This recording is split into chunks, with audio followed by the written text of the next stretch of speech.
کیا بات کرتا تھا. حضرت سیدنا اویس قرنی کہتے تھے، کوئی پوچھتا تھا کیا نام ہے، کہنے لگے کیا نام بام ہے صاحب، اگر اللہ بخش دے تو نام بتانے میں ٹھیک لگتا ہے، اگر نہ بخشے جاؤں تو کیا کروں گا نام بتا کے، ہے نا. آپ آرام سے سنیں گے انشاءاللہ. کسی صاحب کو جانا تو نہیں پیچھے سے آگے سے کہیں سے، پیچھے والے کسی صاحب کو جانا ہے، جلدی چلے جائیں اٹھ کے، بیچ میں سے جائیں گے تو اچھا نہیں لگے گا، مجھے تکلیف ہوگی، ہے نا. تو یہ کس کی محفل ہے؟ امام. اچھا صاحب ایک شعر، یہ ناظم اجلاس کی نظر ہے. تقسیم کرنا بڑا مشکل ہے دنیا کو، ڈیوائیڈ کرنا. کوئی کالا ہے، کوئی گورا ہے، کوئی چھوٹا ہے، کوئی بڑا ہے، کوئی امیر ہے، کوئی غریب ہے، کوئی نوکری پیشہ ہے، کوئی بے روزگار ہے. دنیا کی تقسیم بڑی مشکل ہے. مگر احمد باقی پوری ایک شاعر ہے، وہ کہتا ہے کہ آبادی دنیا کی تقسیم نہیں مشکل، آبادی دنیا کی تقسیم نہیں مشکل. کچھ لوگ یزیدی ہیں، کچھ لوگ حسینی ہیں.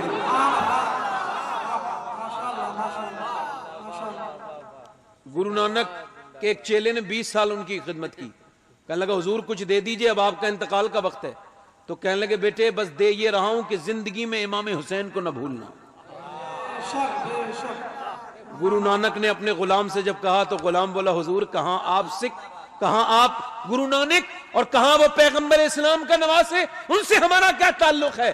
تو گرو نانک نے کہا تعلق ہے، جیسے روح کا جسم سے تعلق ہے ویسے ہی حسین کا تجھ سے تعلق ہے. کہا کیا مطلب؟ کہا یہ بتا کیا تو اپنی امی کے اوپر ہاتھ اٹھا سکتا ہے؟ کہا نہیں. کیا تو اپنی بھتیجی یا بھانجی کے ساتھ بدکاری کر سکتا ہے؟ کہا نہیں. کیا بتا تو چوری کر سکتا ہے؟ کہا نہیں. کہا کیوں نہیں کر سکتا؟ تجھے کون سی چیز روکے گی؟ اس نے کہا میرا جو ضمیر ہے نا، میری آتما، میرا ضمیر مجھے روک لے گا. تو گرو نانک نے کہا اسی کا نام تو حسین ابن علی ہے.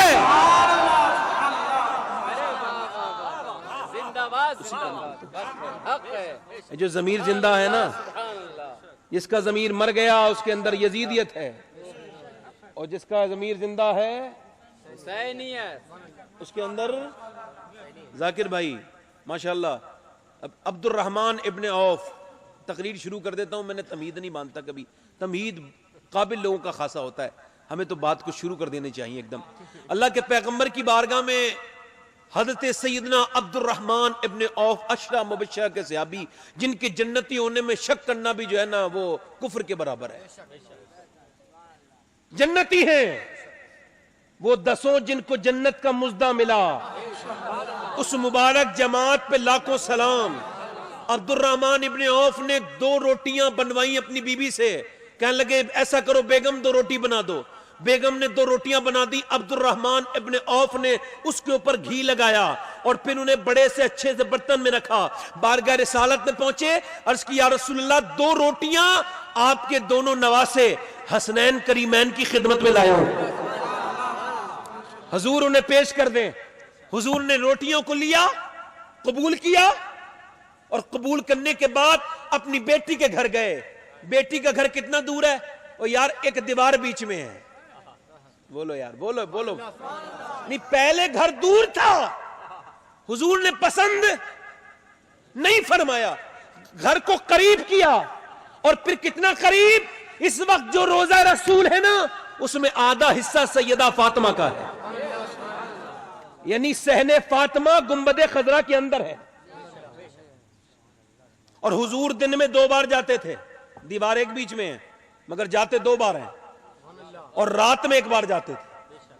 تہجد پڑھنے کے بعد جاتے تھے. اما عائشہ فرماتی تہجد جب حضور پڑھنے اٹھتے تھے نا تو جوتی اٹھا کے، سمجھیں جوتے اٹھا کے تھے اور جوتے ہاتھ میں لے کے جاتے تھے. میں نے پوچھا حضور آپ یہ جوتے پہن کے کیوں نہیں جاتے تہجد کی نماز پڑھنے؟ فرماتے میں نہیں چاہتا عائشہ میرے اٹھنے کی وجہ سے تمہاری نیند میں فرق پڑ جائے، میں اس وجہ سے جاتا ہوں. بی بی کا احترام. اب دیکھیں بیٹی کا احترام. پھر تہجد پڑھ کے فجر سے پہلے سیدہ فاطمہ کے گھر. فرماتی سیدہ فاطمہ ایک دن حسن حسین دونوں رونے لگے، اور دونوں نا رات میں ایک ایسے کر کے ادھر لیٹا تھا، ایک ادھر لیٹا تھا حضور کے دونوں بازوؤں پر. دونوں رونے لگے نا دودھ کے لیے. تو میں نے کہا ابا میں دودھ لا کے دے دیتی ہوں. فرمایا نہیں فاطمہ, جب میں نے لٹالے ہوئے ہوں تو دودھ بھی میں ہی لا کے دوں گا. فرماتے کچن میں گئے اور جانے کے بعد دودھ لے کے آئے, اور دودھ لانے کے بعد اپنے دونوں نواسوں کو پلایا.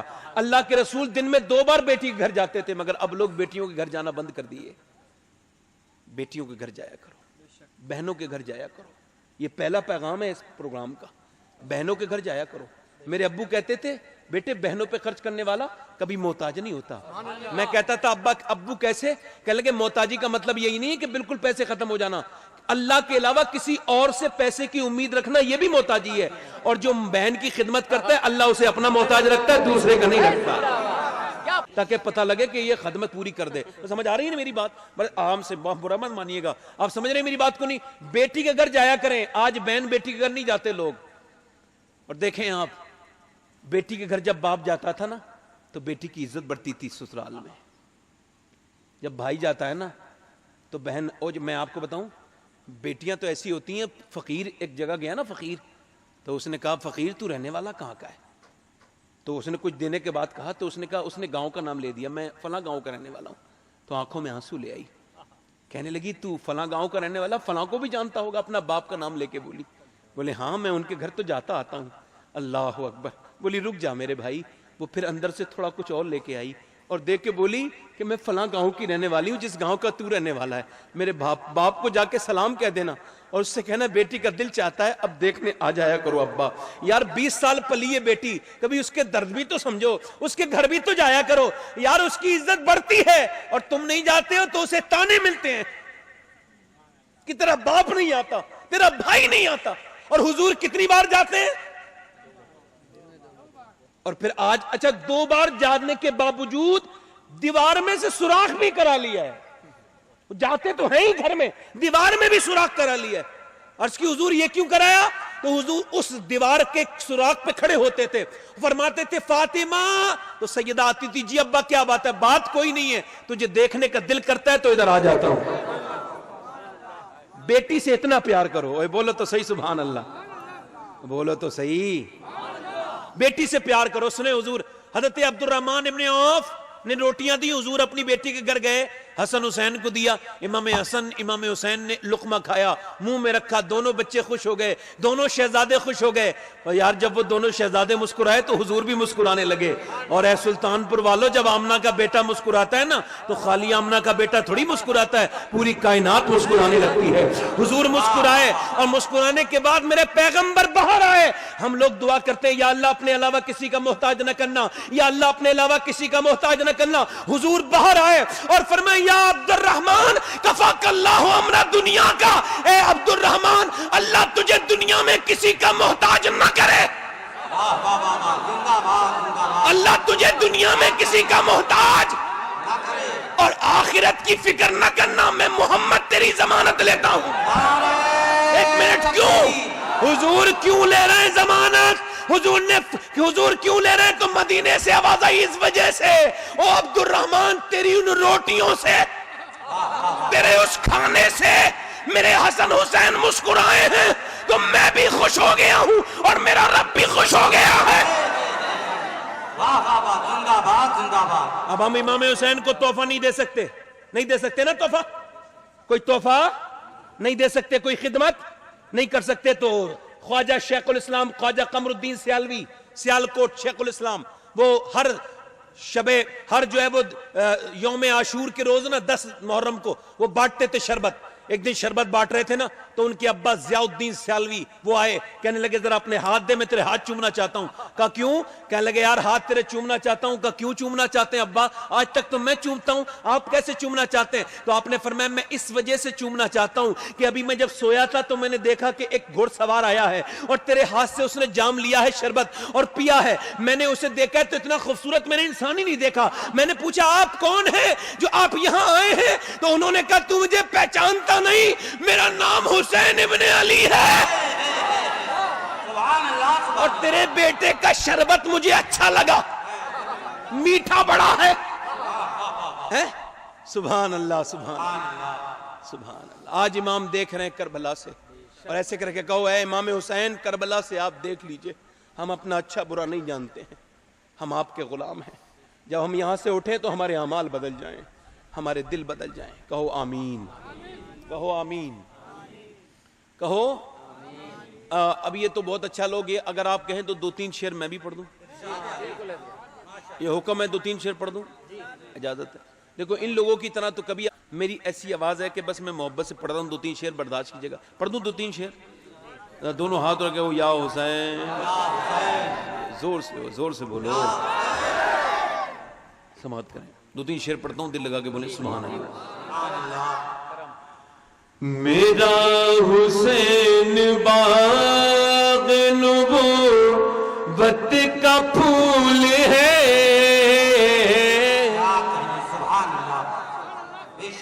میرا حسین باغ نبوت کا پھول ہے, میرا حسین باغ, میرا حسین باغ نبوت کا پھول ہے, مولا علی کی جان ہے, خون بطول ہے, مولا علی کی جان ہے, خون بطول. نعرہ رسالت, ذکر شہدائے کربلا, حضرت علامہ سید شباہت حسین صاحب قبلہ, یا حسین, یا حسین, یا حسین, یا حسین, زندہ باد. میرا حسین باغ نبو. دیکھیں اگر آپ حضرات نا اگر بیٹھ کے بھی سنیں گے تو میرے اوپر انشاءاللہ لہجے میں فرق نہیں دیکھیں گے, اللہ نے چاہا تو, ہے نا. آپ جو حضرات ہیں, اگر آپ کہیں تو میں تقریر شروع کروں. 1-2 لوگ پیچھے سے جا رہے ہیں, ان سے گزارش ہے کہ اگر اس سے اچھی کوئی جگہ ہو تو چلے جائیں, ورنہ یہیں بیٹھ جائیں, ہے نا. شعر سماعت کریں, پڑھو میرے ساتھ. مولا علی, مولا علی کی جان ہے, خون بطول ہے, اور گزرا جہاں جہاں سے نواسا رسول کا, گزرا جہاں جہاں سے نواسا رسول کا, اب تک وہاں خدا کے کرم کا نزول ہے, اب تک وہاں خدا کے کرم. بہت عمدہ. اور دنیا میں سواری بڑی آئی ہیں, سواری بڑی آئی دنیا میں, ہے نا. کوئی مرسڈیز پہ ناز کرتا ہے, کوئی BMW پہ ناز کرتا ہے, کوئی بلٹ کی پیچھے کی ربڑ کٹوا کے اس کے اندر آواز پیدا کروا کے اور بلٹ لے کے چلتا ہے. اچھی خاصی انسانوں کی سواری ہے یہ بلٹ. اب اس کے اندر کے پیچھے کا کٹوائیں گے ربڑ, اور اس کے بعد آواز پیدا ہو گئی, یار کوئی تو دیکھ لو 2 لاکھ کی خریدی ہے, کوئی تو دیکھ لو. یعنی انسان سے جو ہے نا اپنی سواری برداشت نہیں ہوتی اور زور سے تیز چلتے ہیں. معاذ اللہ ثم معاذ اللہ. حضور فرماتے ہیں جب میرا امتی نا گھوڑے پہ چلے تو ایک تو گھوڑے کو بہت تیز بھگائے نا, اور فرماتے ہیں اس کے بعد اگر بستی آ جائے تو اور ہلکا کر لے.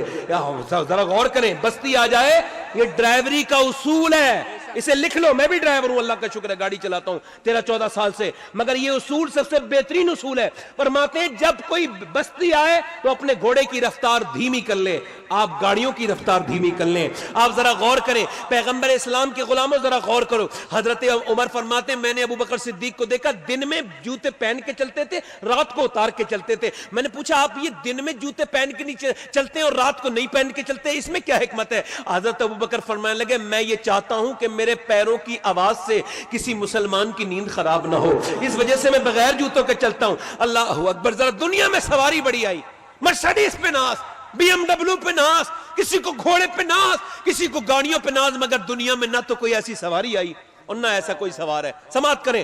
دنیا میں اور کون ہے شبیر کے سوا, دنیا میں اور کون ہے شبیر کے سوا, ایسا سوار جس کی سواری رسول ہے. اور بس آخری شعر پڑھتا ہوں, آخری شعر پڑھتا ہوں. بس آپ حضرات آخری شعر سن لیں جلدی سے. جس کے لیے یزید نے اتنے ستم کیے، جس کے لیے یزید نے لاکھوں ستم کیے، وہ تاج تو حسین کے قدموں کی دھول ہے. زندہ باد زندہ باد، سبحان اللہ. تو بیٹھے آرام سے، میری تقریر شروع ہو رہی ہے. حسین کے قدموں کی دھول ہے. آج آپ دیکھیں لوگ اگر موبائل میں فلم دیکھتے ہیں نا تو پوری دیکھتے ہیں، کہیں سے ایسا نہ ہو کہ ہم سے مس ہو جائے اور سمجھ میں نہ آئے، مگر جب تقریر سننے آتے ہیں تو پھر ایک دم اٹھ کے چل دیتے ہیں معاذ اللہ. وہ سمجھتے ہیں کہ دین ایسے ہی مل جاتا ہے، اور وہ سمجھتے ہیں کہ کوئی جادو کی پڑیا ہے انہیں کھلا دی جائے گی. نہیں، یہاں جم کے بیٹھنا پڑے گا. آج موبائلوں کے لیے کتنا وقت ہے لوگوں کے پاس بھائی، حضور کے لیے وقت نہیں. آج آدمی اکتاہٹ محسوس کرتا ہے رات کو بیٹھنے میں، سونا ہی تو ہے بھائی. کیا کریں گے آپ؟ گھر جا کے بھی سوئیں گے تو، مگر آپ تو میاں سو جائیں گے. کبھی غور کیا آپ نے؟ یہ جس کی محفل ہے نا، کیا وہ کبھی سوئیں؟ اما عائشہ فرماتی ہیں کہ دنیا تو مدینہ تو سو جاتا تھا، مگر میں حضور کو دیکھتی تھی کہ حضور جب نماز شروع کرتے تھے نا تو حضور کی آنکھوں کے آنسو گھر کے باہر کو نکل جاتے تھے، حضور کے پیروں پہ ورم آ جاتا تھا. سرکار امت کے لیے اتنا روتے تھے، سرکار کو اتنا وقت، سرکار دو عالم اتنا وقت یاد کرتے تھے امت کو. آپ سنیں، آپ تب پیدا بھی نہیں ہوئے تھے نا، اس سے پہلے حضور نے آپ کے لیے دعا کی تھی. آج پیدا ہوئے، آپ کے لیے حضور نے وقت پہلے گزارا ہے. آج آپ دیکھیں گرمی کا موسم ہو نا، اللہ کا فضل ہوتا ہے گرمی کا موسم بھی، موسموں پہ اعتراض نہیں کرنا چاہیے، مگر ذرا غور کریں گرمی کا موسم ہو تو آدمی دن میں کھڑے ہو کے مسجد میں بھی اگر جمعے کے دن اگر جگہ نہ ملے نا، باہر کھڑا ہو جائے تو میاں 2 رکعت نماز پڑھنے میں اس کا پسینہ نکلتا ہے نا تو پریشان ہو کے پھر سنتیں گھر جا کے پڑھتا ہے. توجہ ہے کہ نہیں؟ آدمی ذرا غور کریں، آج آپ کے پاس کتنا وقت ہے. آپ نے یوٹیوب کو 2 گھنٹے دیے ہوں گے، آپ نے فیس بک کو 2 گھنٹے دیتے ہوں گے، آج 5 گھنٹے آپ نے انسٹاگرام کو دیے ہوں گے، اور معاذ اللہ نہ جانے جنہیں آپ جانتے بھی نہیں ان سے آپ نے چیٹ کے وقت میں نہ جانے کتنا وقت خراب کیا ہوگا، آپ نے چوراہے پہ بیٹھ کے کتنا وقت خراب کیا ہوگا. مگر آپ سوچے، کبھی غور کریں کہ ذرا غور کریں آپ دوپہر میں کتنی دیر کھڑے ہو سکتے ہیں. بندہ جو دوپہر کے وقت میں نہیں کھڑا ہو سکتا. میں جب پہلی مرتبہ حج پہ گیا تھا تو یہ جو عرفات کے میدان میں کھڑے ہو کے دعا مانگنا سنت ہے، اور اس وقت میں سر پہ انسان کی ٹوپی نہیں ہوتی، وہ احرام کے اندر ہوتا ہے، احرام کی پابندیوں میں ٹوپی نہیں اوڑھ سکتا. اب احرام کی پابندیوں میں اسے دعا مانگنا سنت ہے. اب وہاں چلچلاتی دھوپ میں جب میں نے پہلی مرتبہ گیا تھا میں 2017 میں، تو میں نے دعا کرنی شروع کی، آدھا گھنٹے بمشکل تمام کھڑا رہا وہاں پر، مگر اتنی سخت دھوپ تھی کہ میں پھر برداشت نہ کر پایا. میرے ساتھ والے سارے خیموں میں آئے اور پھر آ کر کے بیٹھ گئے. اور میں جب اگلی بار 19 میں گیا تو پھر ہم نے دعا مانگنی شروع کی تو 45 منٹ میں کئی لوگ بے ہوش ہو گئے دعا مانگتے مانگتے. عرفات کے میدان کے بارے میں لکھا ہے، اس دن جس دن عرفات کا وہ میدان ہوتا ہے، نمے دن اگر عرفات کے میدان سے کوئی چڑیا کوئی چیل بھی گزر جائے وہ بھی حاجی بن جاتے ہیں. یہ وہ عرفات کا میدان ہے. اللہ غور کریں، اللہ غور کرے، توجہ کرے. اب آدمی 45 منٹ کے بعد میں نے دیکھا کچھ لوگ بے ہوش ہو گئے. ہم بڑی مشکل سے جب آئے تو بالکل طبیعت بگڑ چکی تھی، اے سی کے سامنے آ کے بیٹھ گئے. مگر پھر میں نے ایک روایت پڑھی اور روایت پڑھنے کے بعد میں رونے لگا. میں نے لوگوں کو سمجھایا، ان کے سمجھ میں آئی. میں نے کہا آج تم سے جو ہے وہ 40 منٹ کھڑا نہیں ہوا جاتا. مگر آپ کو پتا ہے حضرت ابو ہریرہ کہتے ہیں جب حضور آخری حج کے موقع پر عرفات کے میدان میں حضور بیچ میدان میں کھڑے ہوئے ہیں اپنی امت کے لیے دعا کرنے کے لیے، تو اللہ کے رسول نے ہاتھ اٹھائے اور اٹھانے کے بعد حضور نے ہاتھ سے رونا شروع کر دیا. امت امت امت امت امت امت کہتے رہے، اور کہنے کے بعد پھر نبی پاک نے اپنے ہاتھ اپنے سینے سے لگائے اور پھر سسکیاں بھر کے رونے لگے. اللہ کے رسول رونے لگے. کتنا امت کے غم میں روتے ہیں. میرا امام کہتا ہے آنکھیں رو رو کے سجانے والے، جانے والے نہیں آنے والے. آنکھیں کچھ کہتی ہیں تجھ سے پیغام او در یار کے جانے والے. اللہ اکبر. آج 10 منٹ جس پر ہم نے درود نہیں پڑھا. اللہ اکبر اللہ اکبر. ذرا غور کریں، حضرت ابو ہریرہ فرماتے ہیں میں نے دیکھا حضور کو، حضور رونے لگے اور اسی سخت دھوپ میں 1 گھنٹہ نہیں، 2 گھنٹے نہیں، 3 گھنٹے نہیں، 4 گھنٹے نہیں، 5 گھنٹے نہیں، لگاتار 6 گھنٹے حضور امت کے لیے دعائیں مغفرت کرتے رہے. 6 گھنٹے. آج میں مروں گا نا تو کل حضور کو قبر میں منہ میرا دکھائے، حضور کا منہ دیکھوں گا، چہرہ دیکھوں گا. حضور نے مجھ سے کہہ دیا تو تقریر کرتا تھا، تو کس طرح سے کرتا تھا؟ حضرت فرماتے گورے گورے پاؤں چمکا دو خدا کے واسطے یار. اوہو، کبھی اعلیٰ حضرت نے دیکھے تو عشق دیکھیں. یہ قبر میں ہم لوگوں کو جانا ہے.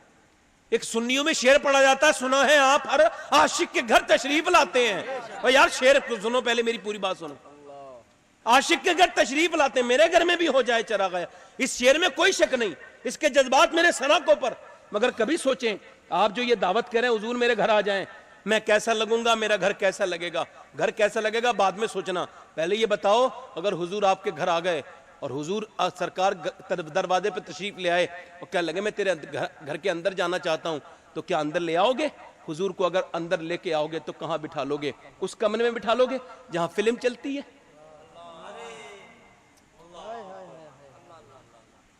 اس کمرے میں بٹھا لو گے جہاں لڑکیاں غیروں کی لڑکیاں بغیر آدھے آدھے کپڑوں کے تمہارے گھروں میں ناچتی ہیں؟ یہاں وہاں بٹھا لو گے جہاں چھوٹی چھوٹی بچیاں ناچ رہی ہیں، تھرک رہی ہیں، موبائلیں دیکھ رہی ہیں؟ کہاں بٹھا لو گے بتاؤ؟ وہاں بٹھا لو گے جہاں ماں نوکرانی بن کے جی رہی ہے،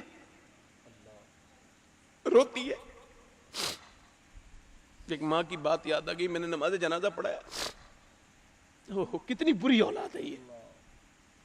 ماں کی طبیعت خراب ہوئی تو 5 بیٹے تھے، ایک نے دوسرے گھر بھیج دیا، وہ بھی جس میں وہ پھل ول بیچتے ہیں نا اس ٹھیلے پہ رکھوا کے. تو پھر اولاد تو دیکھو یار.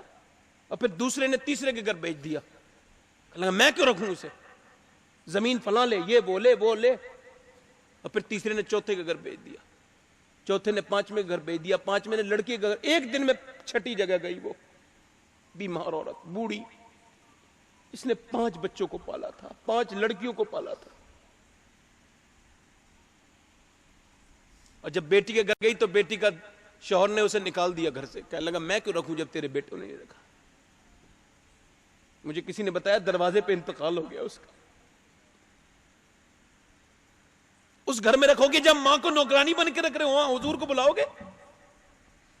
یا جہاں باپ تمہارا تم سے ڈرتا ہے وہاں بٹھا لو گے؟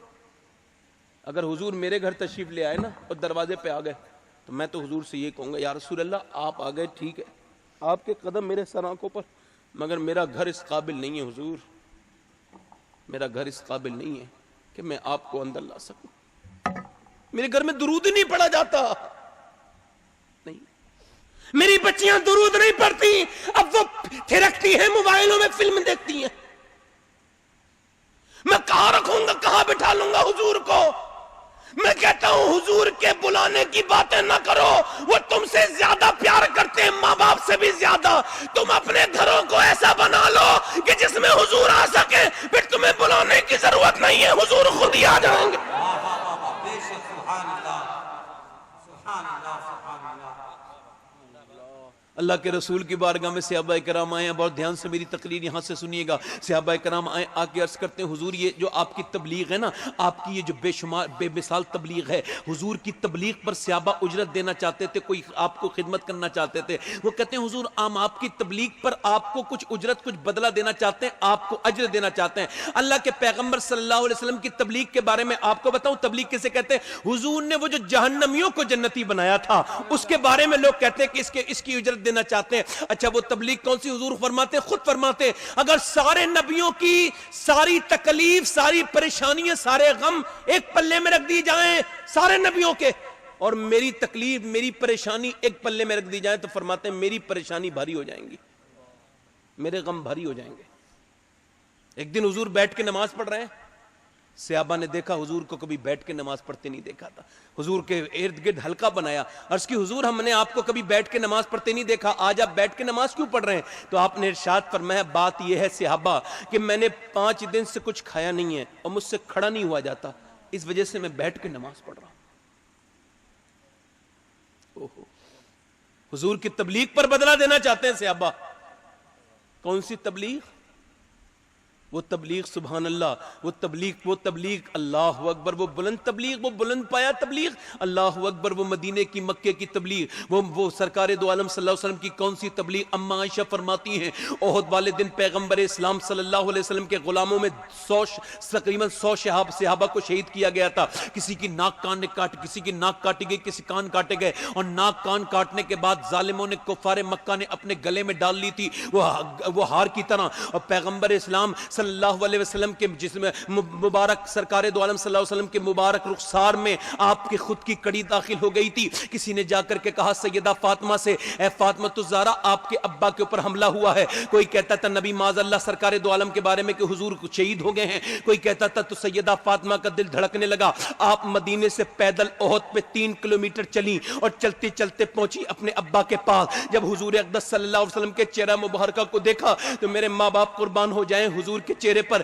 سرکار کے دانتوں کی مبارک دندان شریف کی چند چھوٹی حضور کی جو ہے وہ کچھ حصے شہید ہو گئے تھے، اور حضور کے چہرے میں، حضور کے رخسار میں ایک لوہے کی کڑی گھسی ہوئی تھی، اسے نکالا سعد ابی وقاص نے اپنے دانتوں سے، اور پھر اس میں سے خون نکلنے لگا۔ میرے پیغمبر کی بیٹی نے جب اپنے ابا کا خون دیکھا تو آپ نے کھجور کی چھال کو جلایا، اور جلانے کے بعد اس کا مرہم بنایا اور اپنے ابا کے چہرے پہ لگا دیا، اور لگانے کے بعد ہاتھ اٹھا کے کہا اللہ اکبر۔ ابھی بد دعا کرنے والی تھی، حضور نے ہاتھ پکڑ لیے، فرمایا فاطمہ تیرا باپ بد دعا دینے کے لیے نہیں بلکہ ہمیں اللہ نے دعا دینے کے لیے دنیا میں بھیجا ہے، ہم دعا کریں گے، ہم رحمت بن کے دنیا میں آئے ہیں۔ اس کے بعد پیغمبر اسلام نے اپنے غلاموں کو دیکھنا شروع کیا، ایک ایک صحابی کو دیکھتے تھے، ایک ایک جانثار کو دیکھتے تھے، یار ایک وہ صحابی جو 100 شہید ہوئے تھے نا تقریباً، ان ایک صحابی کی ایک انگلی کے برابر ہم سب نہیں ہیں، ان کی ایک بال کے برابر ہم سب نہیں ہیں، وہ میاں مقدس صحابہ شہید ہوئے پڑے ہیں وہاں پر۔ جب میرے نبی دیکھتے ہیں تو ایک ایک کو دیکھ کے روتے ہیں،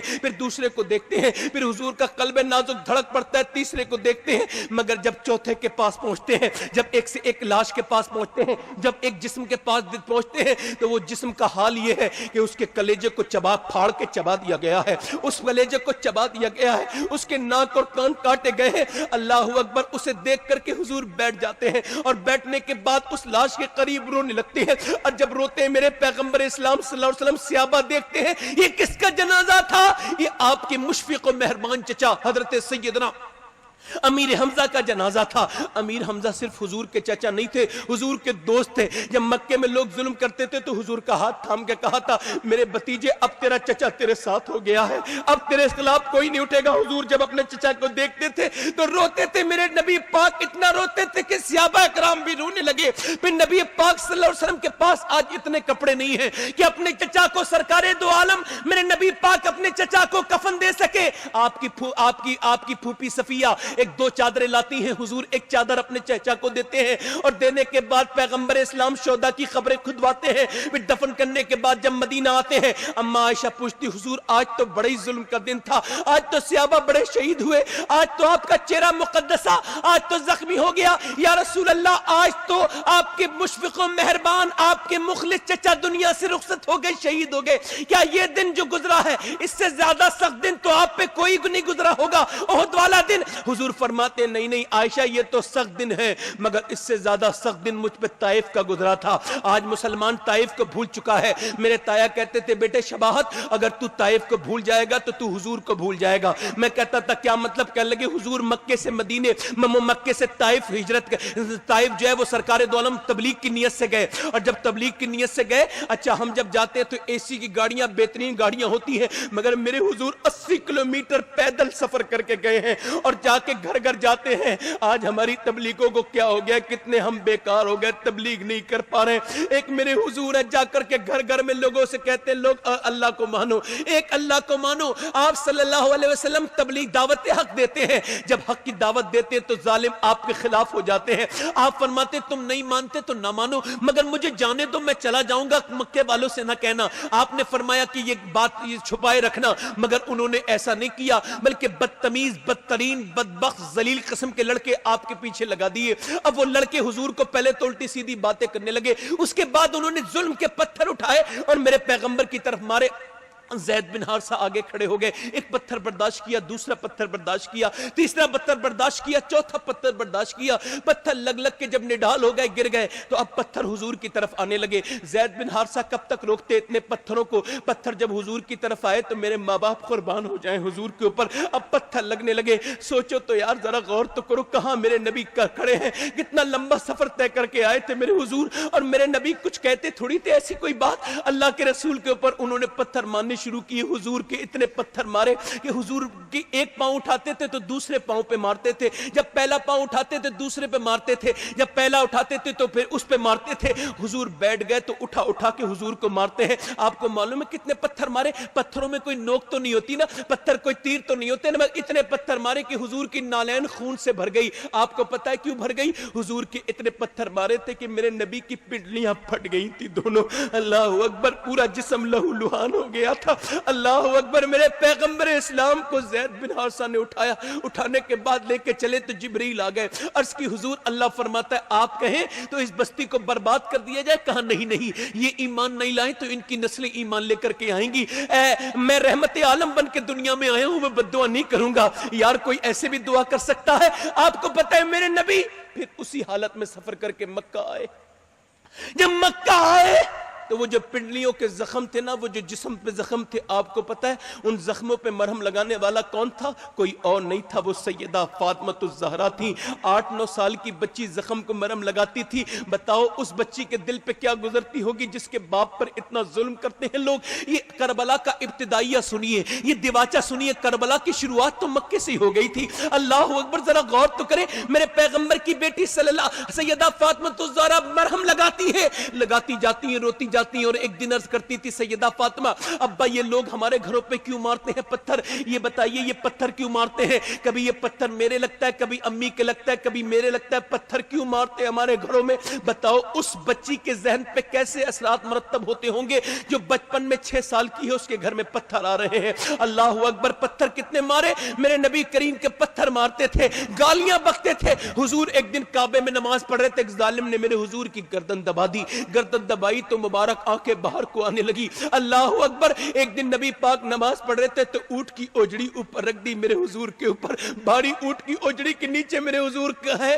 اب یہ سمجھتے ہیں ان سے وہ اونٹ کی اوجڑی اٹھتی نہیں ہے، مگر جس کے غلام نے 2 انگلیوں سے خیبر کا قلعہ اکھاڑ کے پھینک دیا ہو اس کے بارے میں یہ خیال خام ہے۔ مگر میاں وجدو وقترب کے مزے کے تحت حضور نے سجدہ لمبا کر دیا۔ کسی نے جا کر کے سیدہ فاطمہ سے کہا جاؤ اپنے ابا کی خبر لو، آپ کے ابا کے اوپر اونٹ کی اوجڑی رکھ دی گئی ہے۔ میری بیٹیاں سنیں تو، میری بہنیں سنیں تو، فاطمہ کے درد کو تو سمجھے۔ 8-9 سال کی بچی دوڑتی ہوئی آئی، دیکھا باپ کے اوپر اونٹ کی اوجڑی رکھی ہے، اپنے ہاتھوں سے اونٹ کی اوجڑی ہٹانے لگی، اور اونٹ کی اوجڑی ہٹانے کے بعد پھر دیکھا حضور کی زلفوں پہ لگی ہوئی ایک غلاظت، پانی لے کے آئی اور پانی حضور کی زلفوں پہ ڈالنے لگی۔ جب حضور کی زلفوں پہ پانی ڈالا تو پھر حضور نے اپنی بیٹی کو دیکھا۔ آج مکے میں باپ بیٹی کے علاوہ کوئی نہیں ہے، بیٹی باپ کو دیکھتی ہے، باپ نے اپنی بیٹی کو دیکھا، چھوٹی سی بیٹی پانی ڈال رہی تھی، حضور کو محبت آ گئی، سرکار کی آنکھوں میں آنسو آ گئے۔ اللہ اکبر، جب آنسو آئے تو بیٹی معلوم ہے کیا کہتی ہے؟ ابا جان آپ روئیے مت۔ میری امی کہتی تھی اللہ آپ کو ایک دن وہ آئے گا کہ میرا اللہ آپ کو بہت عزت عطا فرمائے گا، آپ غم نہ کریں ابا جان۔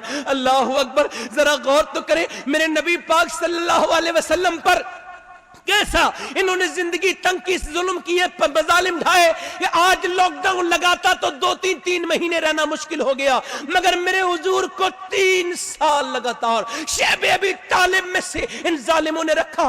حضور فرماتے میرے قبیلے کے بچے جب روتے تھے تو ان کے رونے سے پہاڑوں کے دل چر جاتے تھے، مگر کب مکے کے کافروں کے دلوں پر رحم نہیں آتا تھا۔ اللہ کے رسول فرماتے ہم 5 قریشی ایک پرانا چمڑا بھگو کے اور 5 دن کے بعد کھاتے تھے، پرانا چمڑا کھاتے تھے، پیڑوں کے درخت کے پتے کھاتے تھے۔ میرے حضور فرماتے ہیں میری بیٹی سیدہ فاطمہ بھی بھوکی رہتی تھی، وہ خدیجہ جس کے پاس بے شمار دولت تھی وہ میرے ساتھ 7 دن بھوکی رہی ہے، 8 دن بھوکی رہی ہے۔ اللہ اکبر، پھر اور ظلم بڑھا، اتنا ظلم کیا حضور پر مکے میں کہ نبی نے مکہ چھوڑا۔ میں نے کہا حاجی تو مکے چھوڑتے وقت رو کیوں رہا ہے؟ کہنے لگا سید صاحب 20 دن رہا ہوں مکے میں تو کعبے کی محبت بڑھ گئی. کعبہ جگہ ہی ایسی ہے. میں نے کہا یار تو نے تو 20 دن گزارے ہیں, میرے حضور کے بارے میں تو سوچ کہ میرے حضور نے تو بچپن بھی مکے میں گزارا تھا کعبے کے قریب. حضور کا گھر تو بالکل کعبے کے قریب تھا. حضور نے تو 53 سال کی زندگی کعبے میں گزاری تھی,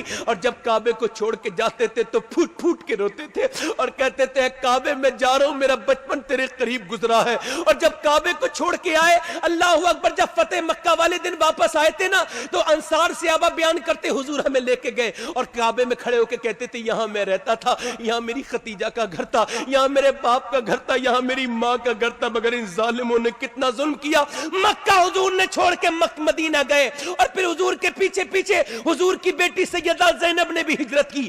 آج دیکھیں حضور کی بیٹی جب ہجرت کر کے مکے جا رہی تو ایک ظالموں نے پتہ چل گیا اور انہوں نے راستے میں روک لیا اور کہا اس میں سے محمد کی بیٹی کون ہے؟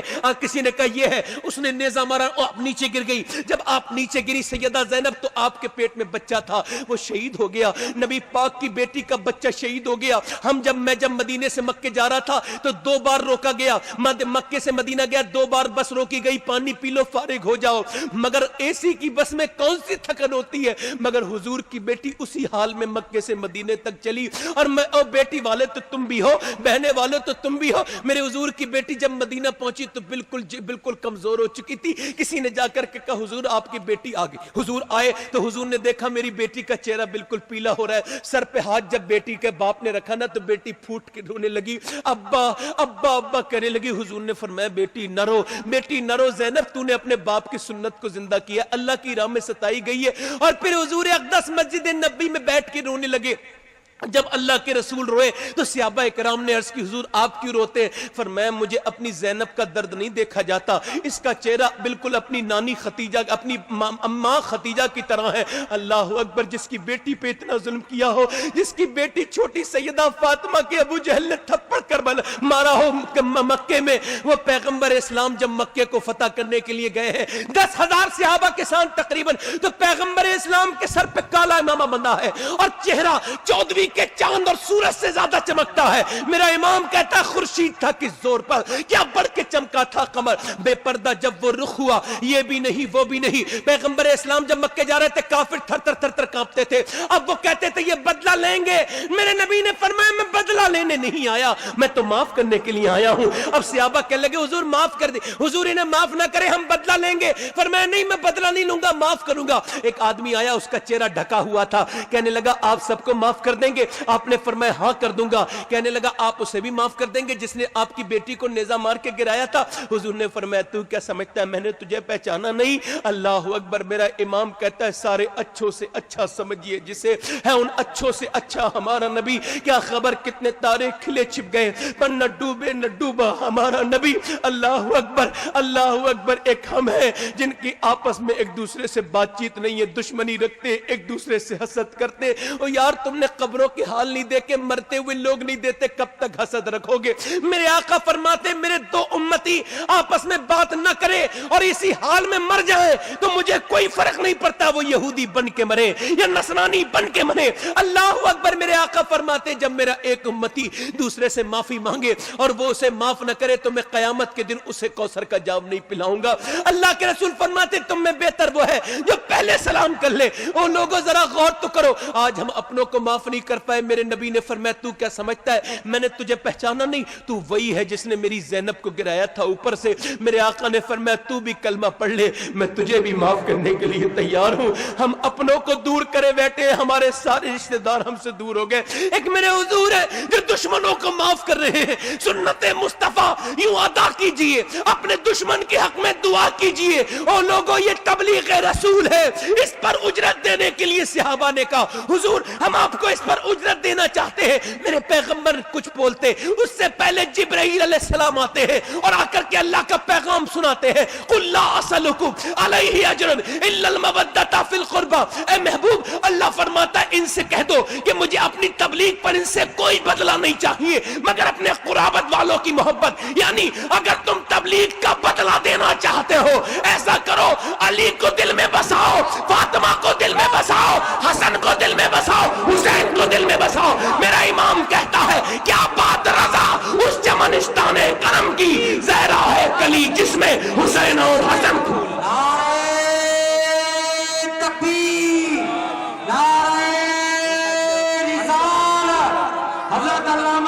شباب حسین صاحب قبلہ، علماء اہل سنت، نوجوانان اہل سنت، نعرہ تکبیر، نعرہ رسالت۔ اب مجھے یہ بتاؤ اے میرے بھائیو، یہ بتاؤ اس سے اس قرآن کی آیت کو سب سے اچھا کون سمجھے گا؟ صحابہ۔ کون سمجھے گا؟ ابو بکر صدیق سمجھیں گے، حضرت عمر سمجھیں گے۔ ہمیں صحابہ نہیں تو اہل بیت کی عزت بتائی ہے، کسی اور نے بتائی ہے کیا؟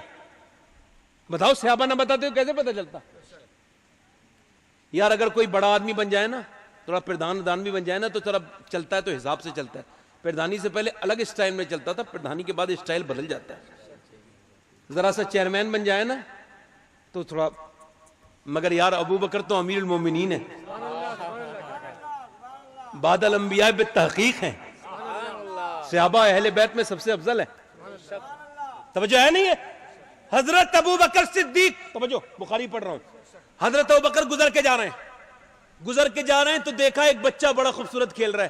آپ جھکنے کے بعد اس بچے کو اٹھایا اور اٹھانے کے بعد اپنے کاندھے پر بٹھالا اور فرمایا تجھ پہ میرا باپ قربان ہو جائے حسن، تو میرے حضور کی تصویر ہے۔ بولو تو صحیح، میرے حضور کی تصویر ہے۔ حضرت سیدنا علی فرماتے ہیں کہ یہ جو عمر فاروق اعظم میرے دروازے پہ آتے تھے اور کہتے تھے حضور کے وصال کے بعد یار علی حضور کی تصویر دکھا دو، میرا بہت دل چاہتا ہے۔ تو سیدہ فاطمہ کے گھر میں کوئی حضور کی تصویر نہیں تھی، تو حضرت علی کہتے ہیں میں حسن کو بلاتا تھا اور حسین کو۔ حضرت عمر دیکھتے تھے دونوں کو، اور دونوں دیکھنے کے بعد رونے لگتے تھے اور کہتے تھے حسن حسین کو دیکھنے کے بعد ایسا لگتا ہے کہ مصطفیٰ کا دیدار کر لیا ہے۔ یار کوئی اپنا یہ بتاؤ، کوئی جو ہے وہ امامہ باندھ کر کے، توجہ، امامہ باندھ کر کے حضور کی سنت ادا کر سکتا ہے؟ کوئی جو ہے وہ سرما لگا کر حضور کی سنت ادا کر سکتا ہے؟ کوئی جو ہے نا وہ نبی پاک کی سنت جو ہے وہ مسواک کر کے، کوئی سرما لگا کے، عطر لگا کے، خوشبو، مگر حضور کی یہ سنت کون زندہ کرے گا؟ کوئی اپنی آنکھیں بھی حضور کی طرح بنا سکتا ہے؟ کوئی اپنے ہونٹ بھی حضور کی طرح بنا سکتا ہے؟ یہ میرے رب کے قبضہ و اختیار میں ہے۔ اللہ نے دنیا میں لوگ بہت پیدا کیے مگر اپنے حبیب کی طرح حسین نہیں بنایا۔ جس سے سب سے زیادہ پیار کرتا تھا اس کی طرح حسین کسی کو نہیں بنایا، اور اس کے بعد پھر حسن حسین سے زیادہ حسین کسی کو نہیں بنایا۔ اعلیٰ حضرت فرماتے ہیں معدوم نہ تھا سایہ شاہ ثقلین، اس نور کی جلوہ گاہ تھی ذات حسنین، تمثیل نے اس نور کے دو حصے کر دیے، آدھے سے بنے حسن، آدھے سے حسین۔ نعرہ تکبیر،